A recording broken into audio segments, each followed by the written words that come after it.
Halo, saya Risna.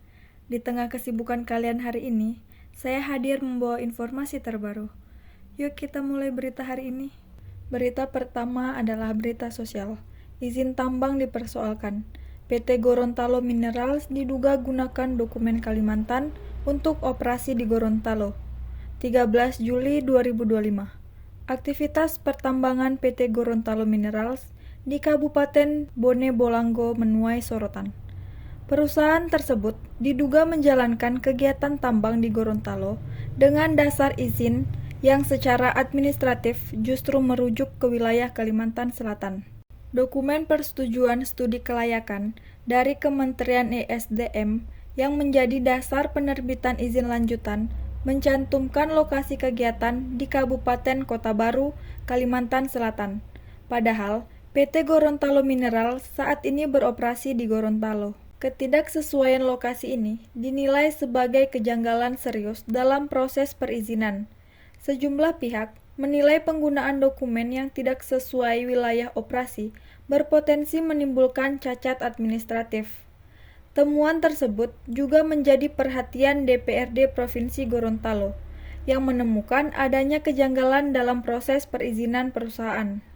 Hingga kini, polemik terkait legalitas izin PT Gorontalo Minerals masih menjadi perbincangan publik, dengan desakan agar pemerintah melakukan audit menyeluruh terhadap perizinan perusahaan tersebut. Selanjutnya, berita peristiwa. Mahasiswi berinisial MKT berusia 21 tahun berboncengan dengan temannya HED berusia 19 tahun terjatuh dari motor usai gagal menyalip truk di Kabupaten Pohuwato, Gorontalo. Insiden itu mengakibatkan MKT tewas terlindas truk, sedangkan HED mengalami luka dan dirawat di rumah sakit. Ya, laka lantas korban 2 orang perempuan mahasiswi, 1 meninggal dunia dan 1 luka-luka, ujar Kasat Lantas Polres Pohuwato, Ibtu Jefriansa Susanto Tangahu saat dikonfirmasi Kamis 11 Desember 2025. Kecelakaan terjadi di Desa Palopo, Kecamatan Marisa, sekitar pukul 2 waktu Indonesia Tengah. Saat itu, MKT berusaha mendahului truk di depannya, namun kaget karena muncul truk dari arah berlawanan yang dikemudikan pria inisial DL, 49 tahun. Jefriansa menuturkan, MKT yang terlindas truk dinyatakan meninggal di tempat kejadian perkara. Sementara, teman MKT dilarikan ke RSUD Bumi Panua Pohuwato untuk mendapatkan perawatan. Dia menambahkan, pihaknya telah melakukan olah TKP dan mengamankan kendaraan yang terlibat kecelakaan. Sopir truk DL juga diamankan untuk pemeriksaan lebih lanjut. Berita terakhir adalah berita kriminal.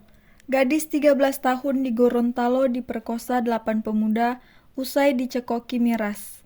Seorang gadis berusia 13 tahun diduga diperkosa 8 pemuda usai dicekoki minuman keras di kota Gorontalo. Keluarga korban kini telah melaporkan kasus tersebut ke polisi. Kasus dugaan pemerkosaan itu terjadi di Kecamatan Dumboraya, Kota Gorontalo pada Rabu 19 November 2025. Saat di lokasi tersebut, pelaku inisial E mengajak korban berkumpul. Korban yang mabuk berat kemudian tidak sadarkan diri. Pada saat itu, pelaku inisial E mengajak korban ke rumahnya hingga memperkosa korban. Dia menerangkan, korban baru mengungkapkan peristiwa yang dialaminya kepada orang tuanya pada Senin 24 November 2025. Orang tua korban pun melaporkan kejadian ini ke Polresta Gorontalo pada Selasa 25 November. Sementara itu, Kasat Reskrim Polresta Gorontalo, AKP Akmal Novian, mengaku sudah menerima laporan dugaan pemerkosaan itu. Pihaknya telah mengamankan 5 orang terduga pelaku untuk dilakukan pemeriksaan. Sekian berita hari ini, saya Risna pamit undur diri.